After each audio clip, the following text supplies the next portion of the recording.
Hay un tipo de silencio que precede a la creación y otro que sigue a la blasfemia. El que Kailan tejió a su paso por los pasillos dormidos del monasterio pertenecía a esta última categoría. No era la quietud de la paz, era la quietud de un cazador que ha aprendido a acompasar su respiración con la de su presa. Cada paso era deliberado, cada sombra su cómplice. La puerta del sagrario ya no era una barrera, sino la entrada a su verdadero hogar. Se abrió ante él no con el gemido de una tumba, sino con el suspiro de un amante que espera. Dentro, la oscuridad lo acogió como a un hijo pródigo. El aire, denso y antiguo, ya no se sentía opresivo, sino vigorizante, como el primer aliento tras salir a la superficie de aguas profundas. Desenvainó la pequeña navaja, su filo un diente de plata a la luz inexistente. No hubo vacilación, no hubo un temblor de duda. El miedo es una enfermedad de las almas divididas, y la suya, por fin, comenzaba a sentirse completa. Se hizo un corte limpio y profundo en la palma de la mano. El dolor fue agudo, eléctrico, pero lo recibió como a un viejo amigo. Era real, era una afirmación.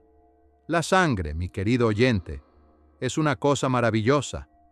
Es la tinta con la que se firman los pactos más íntimos.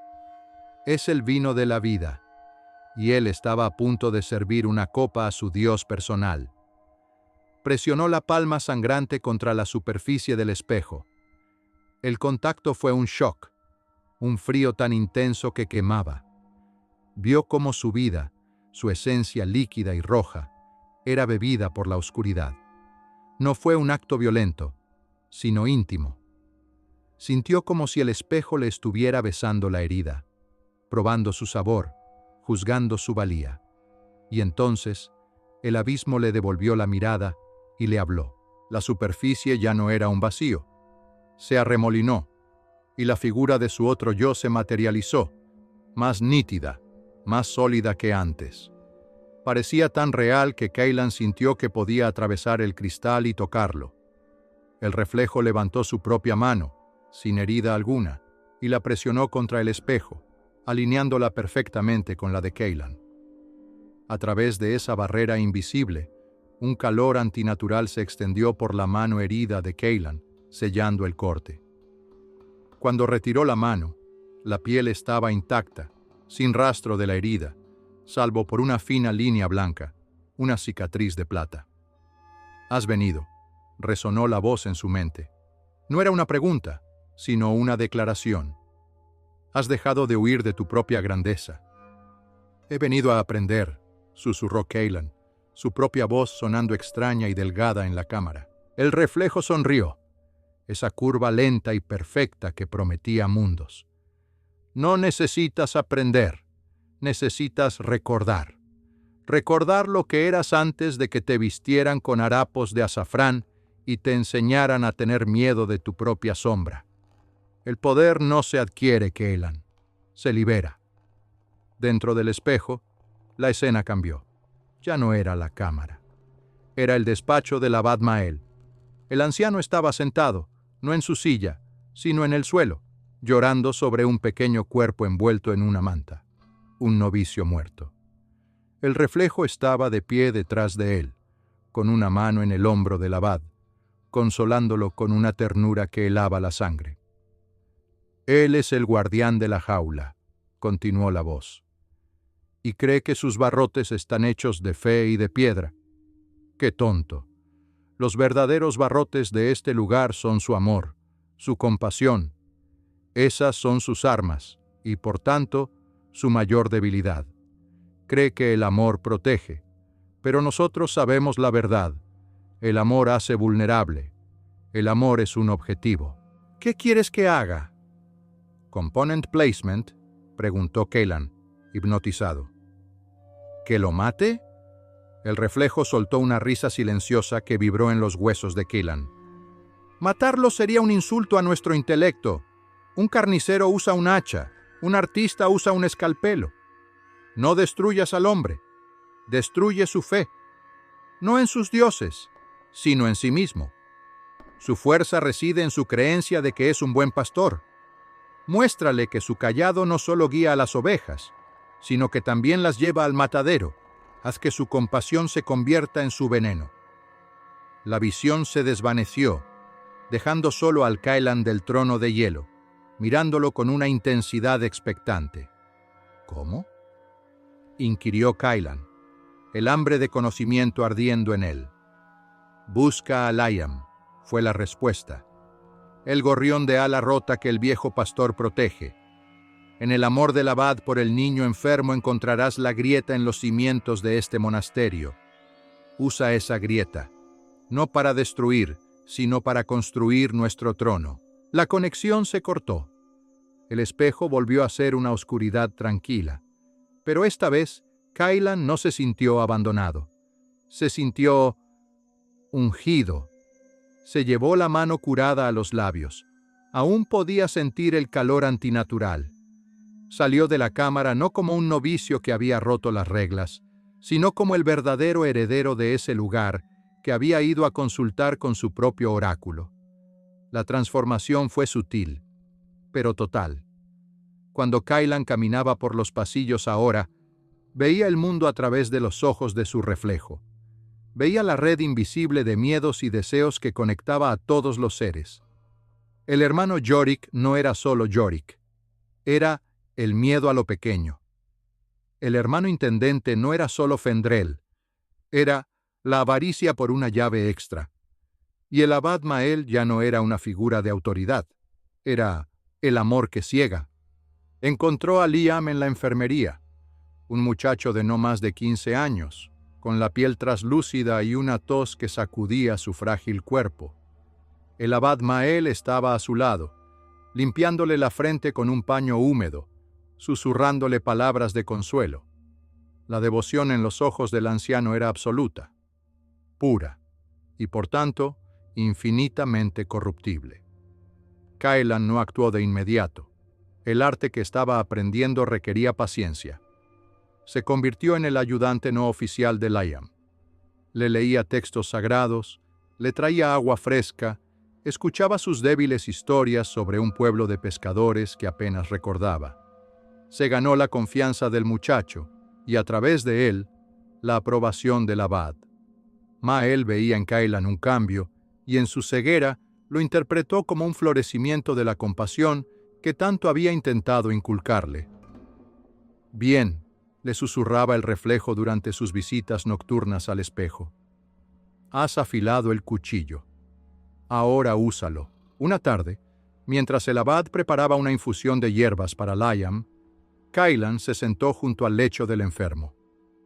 «¿Sabes, Liam? Component placement», comenzó Kailan, su voz un murmullo suave y conspirador.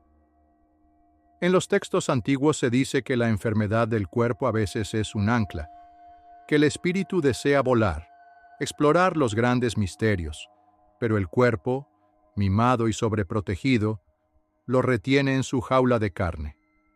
Liam lo miró con sus grandes ojos febriles, sin comprender del todo. «El abad te quiere mucho», continuó Kailan, sin apartar la vista del muchacho, pero hablando para que el anciano lo oyera. «Su amor es como una cálida manta, pero a veces una manta demasiado cálida puede sofocar el fuego que intenta crecer en el interior». El abad se detuvo, con el mortero en la mano. Se giró lentamente hacia Kailan. «¿Qué estás diciendo, hijo mío?»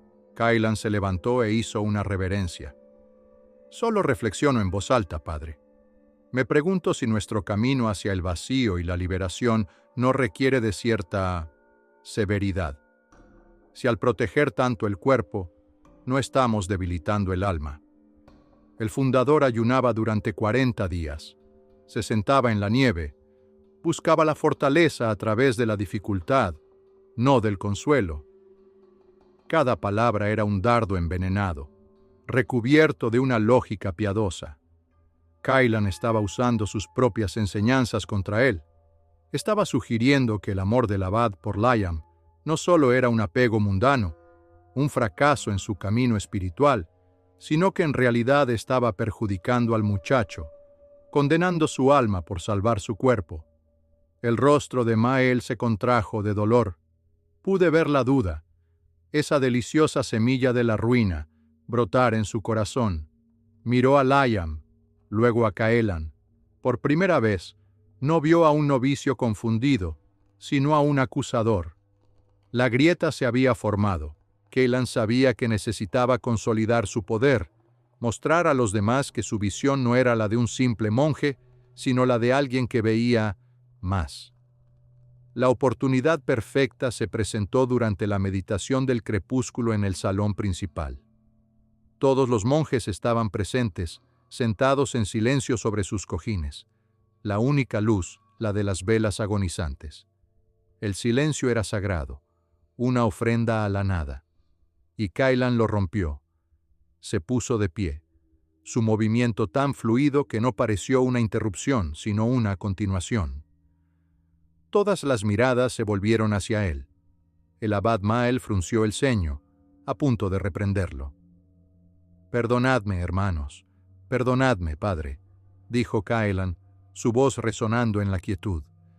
«El silencio a veces esconde, en lugar de revelar, y he visto una sombra en el alma de este monasterio». Dirigió su mirada, tranquila y penetrante, hacia el hermano Caelus, el archivero, un hombre tan antiguo como los pergaminos que custodiaba, venerado por todos como un pilar de sabiduría y devoción. «Hermano Caelus», continuó Caelan, «hace 53 años, cuando aún eras un joven escriba, se te confió la tarea de copiar el Sutra del Loto desplegado. Pero encontraste otro texto, uno que no estaba en los registros, encuadernado en piel de cabra. El Tratado de las Verdades Asimétricas. Lo leíste en secreto. Y cuando terminaste, aterrorizado por su contenido, no lo devolviste a su lugar oculto. No lo quemaste. Lo escondiste. Todavía está allí, bajo la tercera losa suelta del suelo de tu celda, envuelto en lino encerado. Un jadeo colectivo recorrió la sala. El hermano Caelus se puso pálido como el papel de arroz. Sus labios temblaban, intentando formar una negativa que su rostro ya había traicionado. Había sido un acto de duda juvenil, un secreto enterrado por más de medio siglo, conocido solo por él y sus dioses. Y ahora, este novicio lo proclamaba como si estuviera leyendo una lista de la compra. Caelan bajó la mirada, adoptando una expresión de humilde pesar. La sombra de la verdad no revelada nos debilita a todos. Debemos traerla a la luz para poder sanar. Se sentó. El silencio que siguió fue 1000 veces más pesado que el anterior. Estaba lleno de sospecha, de miedo, de asombro. Los monjes ya no se miraban entre sí, miraban a Caelan. ¿Cómo podía saberlo? ¿Era un santo? ¿Un profeta? ¿O algo completamente diferente? El abad Mael estaba paralizado. Reprender a Caelan sería visto como un intento de ocultar la verdad. Apoyarlo sería cederle una autoridad que no le correspondía.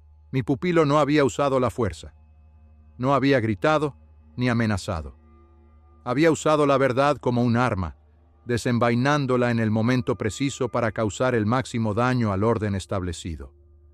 Había demostrado que conocía sus secretos, y en un lugar construido sobre confesiones y almas desnudas, aquel que conoce los secretos es el que ostenta el verdadero poder. El trono que su reflejo le había prometido ya no era una fantasía lejana. Esa noche, Caelan había colocado la primera piedra y la había cementado con el terror y la veneración de sus hermanos. Cuando usas la verdad más íntima de una persona como una daga para exponerla ante el mundo, ¿el pecado reside en la daga que apuñala o en el secreto que le dio su filo? El artista ha encontrado su escalpelo. Ahora observa cómo disecciona un alma, no con acero, sino con susurros.